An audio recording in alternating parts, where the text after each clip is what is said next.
ഇരുണ്ട യുഗത്തിലെ ആ കറുത്ത പുകമഞ്ഞ് പ്രകൃതി മനുഷ്യന് നേരെ വാതിൽ കൊട്ടിയടച്ചപ്പോൾ സംഭവിച്ചത് മനുഷ്യരാശിയുടെ ചരിത്രത്തിൽ ജീവിക്കാൻ ഏറ്റവും പ്രയാസമേറിയതും ഭീതിജനകവുമായിട്ടുള്ള കാലഘട്ടം ഏതെന്ന ചോദ്യത്തിന് ശാസ്ത്രജ്ഞരും ചരിത്രകാരന്മാരും ഒരുപോലെ വിരൽ ചൂണ്ടുന്ന ക്രിസ്തുവർഷം 536 നമ്മളിന്ന് കടക്കുന്നത്.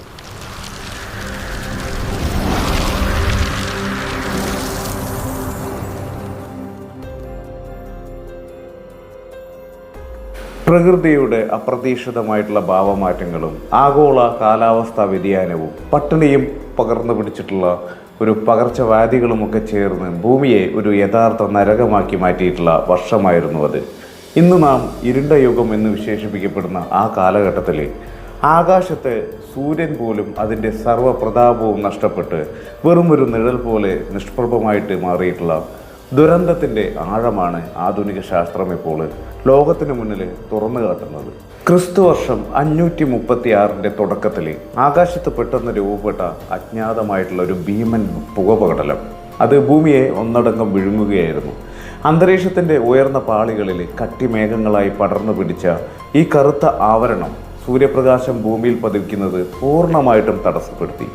മാസങ്ങളോളം പകൽ വെളിച്ചത്തിൻ്റെ തീവ്രത കുറയുകയും സൂര്യൻ അതിൻ്റെ പ്രകാശവും ചൂടും നഷ്ടപ്പെട്ട് ഒരു ചന്ദ്രനെ പോലെ മാത്രം ദൃശ്യമാവുകയും ചെയ്തു. ഭൂമിയിലുടനീളം ഒരു കടുത്ത മൂടൽ മഞ്ഞ് പോലെ പടർന്ന ഈ ഒരു പ്രതിഭാസം മനുഷ്യരിൽ വരാനിരിക്കുന്ന വലിയൊരു ആപത്തിൻ്റെ ഭീതിജനകമായിട്ടുള്ള സൂചനയാണ് നൽകിയത്. അക്കാലത്തെ പ്രശസ്തനായിട്ടുള്ള ബൈസാൻഡൈൻ ചരിത്രകാരനായിട്ടുള്ള പ്രോകോപ്പിയസിൻ്റെ കുറിപ്പുകളിൽ ഈ ഭീകരമായിട്ടുള്ള അന്തരീക്ഷത്തെ മാറ്റത്തെക്കുറിച്ച് വളരെ വ്യക്തമായിട്ട് പരാമർശിക്കുന്നുണ്ട്. ഒരു വർഷം മുഴുവൻ സൂര്യൻ യാതൊരുവിധ തിളക്കവുമില്ലാതെ ചന്ദ്രനെ പോലെയാണ് പ്രകാശം നൽകിയത്. അദ്ദേഹം അത് രേഖപ്പെടുത്തിയിട്ടുമുണ്ട്. പ്രമുഖ റോമൻ സ്റ്റേറ്റ്സ്മാൻ ആയിരുന്ന കാസിയോഡോറസും വാനനിരീക്ഷകരും ഈ വിചിത്ര പ്രതിഭാസത്തിന് ഒരു സാക്ഷ്യം വഹിച്ചു എന്നുള്ളതാണ്. പഠനങ്ങൾ വ്യക്തമാക്കുന്നത് അന്തരീക്ഷത്തിൻ്റെ ഉയർന്ന പാളികളിലേക്ക് ഭീമാകാരമായിട്ടുള്ള അഗ്നിപർവ്വത ചാരമാണ് സൂര്യനെ പൂർണ്ണമായിട്ടും മറച്ചു കളഞ്ഞതെന്നാണ്. ഐസ്ലൻഡിലോ അല്ലെങ്കിൽ ഭൂമധ്യരേഖ പ്രദേശത്തോ ഉണ്ടായിട്ടുള്ള അതിശക്തമായിട്ടുള്ള ഒരു അഗ്നിപർവ്വത സ്ഫോടനമാണ് ഈ ആഗോള ദുരന്തത്തിലേക്ക് വഴിവെച്ചത്. ഈ പുകപടലം ഭൂമിയെ പൂർണ്ണമായിട്ടും മൂടിയതോടെ ആഗോള താപനിലയിൽ വിനാശകരമായിട്ടുള്ള ഒരു ഇടിവാണ് രേഖപ്പെടുത്തിയത്. ഭൂമിയിലെ സാധാരണ താപനിലയേക്കാൾ 1.5 മുതൽ 2.5 ഡിഗ്രി സെൽഷ്യസ് വരെയാണ് വേനൽക്കാലത്ത് പോലും കുറവുണ്ടായത്. ഇത് ഏതാനും മാസങ്ങൾ മാത്രം നീണ്ടുനിന്ന ഒരു പ്രതിഭാസമായിരുന്നില്ല, മറിച്ച് വർഷങ്ങളോളം ഭൂമിയെ തണുത്തുറഞ്ഞ അവസ്ഥയിലേക്ക് നിലനിർത്താൻ കാരണമായി. ചരിത്രത്തിലെ ഏറ്റവും കഠിനമായിട്ടുള്ള തണുപ്പ് കാലത്തിൻ്റെ തുടക്കമായിരുന്നു അത്. കഴിഞ്ഞ 2000 വർഷത്തിനിടയിലെ ഏറ്റവും തണുപ്പേറിയ ദശകത്തിലേക്കാണ് 536 AD നമ്മളെ നയിച്ചത്. ഭൂമിയിലുണ്ടായിട്ടുള്ള ഈ പെട്ടെന്നുള്ള കാലാവസ്ഥാ വ്യതിയാനത്തിന് ഇന്നും ജീവനുള്ള ഒരു തെളിവ് നൽകുന്നത് പുരാതന മരങ്ങളുടെ വളർച്ചാ വളയങ്ങളാണ്. മരങ്ങൾ വളരുമ്പോൾ ഓരോ വർഷവും അവയുടെ തടികളിൽ വളയങ്ങൾ രൂപപ്പെടാറുണ്ട്. ചൂടും ഈർപ്പവുമുള്ള അനുകൂല കാലാവസ്ഥയുള്ള വർഷങ്ങളിൽ ഈ വളയങ്ങൾക്ക് വീതി കൂടുമ്പോൾ കഠിനമായിട്ടുള്ള തണുപ്പുള്ള മോശം വർഷങ്ങളിൽ ഇവ വളരെ വീതി കുറഞ്ഞതായിരിക്കും. ശാസ്ത്രജ്ഞർ പുരാതന വൃക്ഷങ്ങളുടെ വളയങ്ങൾ ആഴത്തിൽ പരിശോധിച്ചപ്പോൾ 536, 540, 547 എന്നീ വർഷങ്ങളിൽ മരങ്ങളുടെ വളർച്ച ക്രമാതീതമായിട്ട് കുറഞ്ഞതായി കണ്ടെത്തി.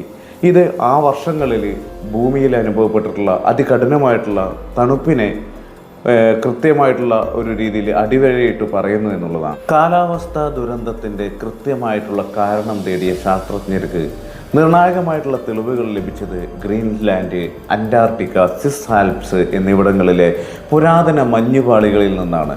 ഭൂമിയുടെ അന്തരീക്ഷ ചരിത്രം കൃത്യമായിട്ട് സൂക്ഷിച്ചു വയ്ക്കുന്ന പ്രകൃതിദത്ത കലവറകളാണ് ഈ മഞ്ഞുപാളികൾ. യൂണിവേഴ്സിറ്റി ഓഫ് മൈനിലെ പ്രശസ്ത ഗ്ലേസിയോളജിസ്റ്റ് ആയിട്ടുള്ള പോൾ മയേവ്സ്കിയുടെ നേതൃത്വത്തിലുള്ള ഗവേഷക സംഘം സിസ് ഗ്ലേസിയറിൽ നിന്നുള്ള മഞ്ഞുപാളികൾ ആധുനിക സാങ്കേതിക വിദ്യ ഉപയോഗിച്ച് വിശകലനം ചെയ്യും. 536 വസന്തകാലത്ത് രൂപപ്പെട്ടിട്ടുള്ള മഞ്ഞുപാളികളിൽ അതിൽ നിന്ന് പ്രകൃതിദത്ത അഗ്നിപർവ്വത ഗ്ലാസിൻ്റെ അതീവ സൂക്ഷ്മമായിട്ടുള്ള തരികൾ അവർ കണ്ടെത്തുകയുണ്ടായി. ഇവയുടെ രാസഘടന പരിശോധിച്ചപ്പോൾ ഇവ ഐസ്ലൻഡിലെ അഗ്നിപർവ്വത ശിലകളോട് സാമ്യമുള്ളതാണെന്ന് ശാസ്ത്രീയമായിട്ട് തെളിഞ്ഞു. സ്ഫോടനത്തെ തുടർന്ന് അന്തരീക്ഷത്തിൽ പടർന്ന ഈ സൾഫേറ്റുകളും അഗ്നിപർവ്വത അവശിഷ്ടങ്ങളുമാണ് സൂര്യപ്രകാശത്തെ പ്രതിഫലിപ്പിച്ച് കളയുകയും അതേപോലെ തന്നെ ഭൂമിയെ കടുത്ത തണുപ്പിലേക്ക് തള്ളിവിടുകയും ചെയ്തതെന്ന് ഇതോടുകൂടിയിട്ട് സ്ഥിരീകരിക്കപ്പെട്ടു. 536 ആരംഭിച്ചിട്ടുള്ള ദുരന്ത പരമ്പരകൾ അവിടെ കൊണ്ടും അവസാനിച്ചില്ല. അധികം വൈകാതെ, അതായത് ക്രിസ്തുവർഷം 539 അല്ലെങ്കിൽ 540 ഇന്നത്തെ എൽ സാൽവദോറിൽ സ്ഥിതി ചെയ്യുന്ന ഇലോപോങ്കോ എന്ന അഗ്നിപർവ്വതം വൻതോതിൽ പൊട്ടിത്തെറിച്ചു. ഈ സ്ഫോടനത്തിലൂടെ അന്തരീക്ഷത്തിലേക്ക് പുറന്തള്ളപ്പെട്ട ടേറ ബ്ലാങ്ക ഹോവൻ എന്ന ചാരത്തിൻ്റെ കട്ടിയേറിയിട്ടുള്ള പാളി മധ്യ അമേരിക്കയിലുടനീളം പടർന്നു പിടിക്കുകയും ഇത് നേരത്തെ തന്നെ സൂര്യപ്രകാശമില്ലാതെ തണുത്തുറഞ്ഞ് കിടന്നിരുന്ന ഭൂമിയുടെ അന്തരീക്ഷത്തെ വീണ്ടും വഷളാക്കുകയും യൂറേഷ്യൻ ഭൂഖണ്ഡത്തിലുടനീളം കടുത്ത കൃഷിനാശത്തിനും പട്ടിണിക്കും കാരണമാവുകയും ചെയ്തു. അതിനുശേഷം തുടർച്ചയായിട്ടുള്ള ഭക്ഷ്യക്ഷാമത്തിനും പട്ടിണിക്കും തൊട്ടു പിന്നാലെയാണ് യൂറോപ്പിനെയും മെഡിറ്ററേനിയൻ മേഖലകളെയും നടുക്കിയിട്ടുള്ള വിനാശകരമായിട്ടുള്ള പ്ലേഗ് രോഗബാധയുണ്ടാക്കുന്നത്. ക്രിസ്തുവർഷം 541 പടർന്നു പിടിച്ച ഈ മഹാമാരി ജസ്റ്റിനിയൻ പ്ലേഗ് എന്നാണ് ചരിത്രത്തിൽ അറിയപ്പെടുന്നത്. ഈജിപ്തിലെ റോമൻ തുറമുഖമായിട്ടുള്ള പെലൂസിയത്തിൽ നിന്ന് ആരംഭിച്ച ഈ ബ്യൂബോണിക് പ്ലേഗ് ബൈസാൻഡൽ സാമ്രാജ്യത്തിലുടനീളം കാട്ടുതീ പോലെ പടരുകയും കോടിക്കണക്കിന് ആളുകളുടെ മരണത്തിന് കാരണമാവുകയും ചെയ്തു. കടുത്ത തണുപ്പും ആഹാരമില്ലായ്മയും കാരണം മനുഷ്യരുടെ രോഗപ്രതിരോധ ശേഷി അപ്പാടെ തകർന്നതാണ് ഈ മരണസംഖ്യ എന്ന് പറയുന്നത് ഇത്രത്തോളം ഉയരാൻ കാരണം. പിന്നീട് ഈ മഹാദുരന്തത്തിൽ നിന്നും അതിൻ്റെ ആഘാതങ്ങളിൽ നിന്നും കരകയറാൻ മനുഷ്യരാശിക്ക് 100 നൂറ്റാണ്ടിലധികം കാലം കാത്തിരിക്കേണ്ടി വന്നു. സ്വിസ് ആൽപ്സിലെ മഞ്ഞുപാളികളിൽ നടത്തിയിട്ടുള്ള പഠനമനുസരിച്ച് ക്രിസ്തുവർഷം 640 കൂടി മാത്രമാണ് അന്തരീക്ഷത്തിൽ വായുവിലൂടെ പടരുന്ന ഈ ഈയത്തിൻ്റെ അളവിൽ വലിയ ഒരു വർധനവ് വീണ്ടും പ്രകടമാകുന്നത്. വെള്ളി ഖനനവും അതേപോലെ തന്നെ ലോഹ നിർമ്മാണവും നാണയപ്പെരുപ്പവും ഭൂമിയിൽ പുനരാരംഭിച്ചതിൻ്റെ തെളിവാണ് ഈ ഈയത്തിൻ്റെ സാന്നിധ്യമെന്ന് പറയുന്നത്.